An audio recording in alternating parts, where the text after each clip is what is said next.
तो आज हम बात कर रहे हैं दोस्ती में भरोसे के टूटने की, और ख़ास तौर पर उस वक्त की जब कोई ऐसा दोस्त चोट पहुंचाए जिस पर शायद सबसे ज़्यादा यकीन था।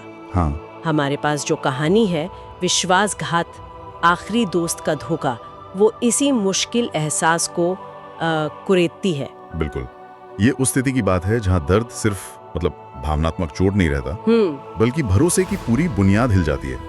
जब वो आखिरी इंसान जिस पे सब टिका था वो भी धोखा दे, तो मायूसी बहुत गहरी होती है। हाँ, आज की चर्चा इसी असर पर है। हाँ, ये कहानी है अमन और ऋषि की। अच्छा। बचपन के दोस्त, स्कूल से कॉलेज तक का सफर साथ। कहानी के मुताबिक वो एक दूसरे के लिए ऐसे पक्के सहारे थे कि लगता था दुनिया इधर की उधर हो जाए। इनकी दोस्ती यूं ही रहेगी। ऐसी दोस्ती की मिसालें कम ही मिलती हैं वैसे, पर जिंदगी हमेशा एक सी नहीं रहती। सही कहा। वक्त बदला, दोनों की नौकरियां लगीं, जिंदगी में नए लोग आए।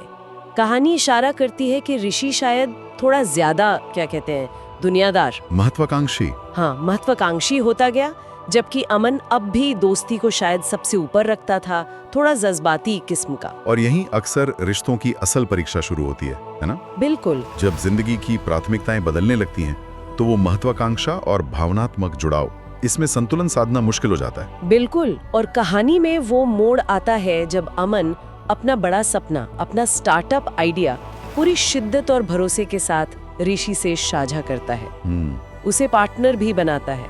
ये भरोसे का शायद सबसे ऊंचा मुकाम था, पर यही कहानी पलट जाती है। हाँ, यही वो विश्वासघात सामने आता है।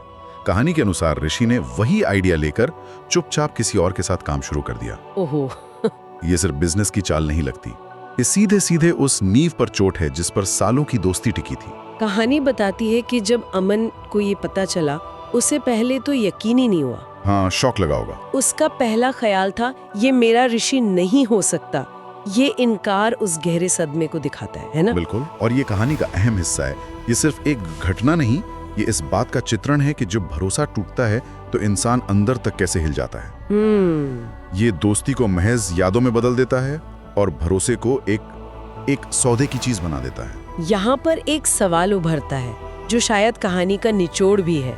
क्या दोस्ती सपनों से बड़ी है? ऐसा लगता है अमन ने दोस्ती के लिए सब कुछ दांव पर लगाया, और दूसरी तरफ ऋषि ने अपने सपनों के लिए दोस्ती को ही दांव पर लगा दिया।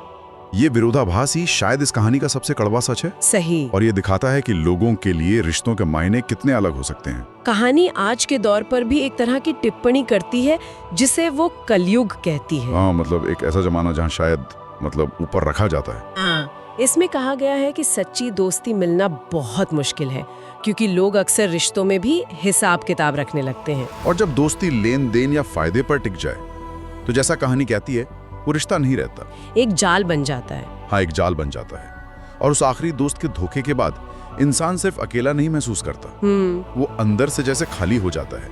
ये अकेलापन नहीं, एक शून्य है। तो इस पूरी चर्चा से हम क्या लेकर जा सकते हैं?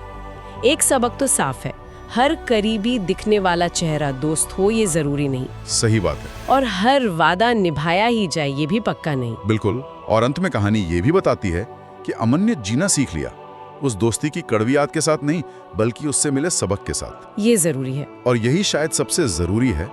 अनुभव कितना भी बुरा हो, उसे सीख कर आगे बढ़ना। तो इस बातचीत को खत्म करते हुए एक सवाल श्रोताओं के लिए छोड़ जाते हैं। जब भरोसा इतनी गहराई से टूटता है, तो क्या किसी और पर दोबारा यकीन करना ज्यादा मुश्किल होता है, या फिर खुद के फैसलों पर भरोसा करना ज्यादा चुनौतीपूर्ण बन जाता है? इस पर सोचिएगा जरूर।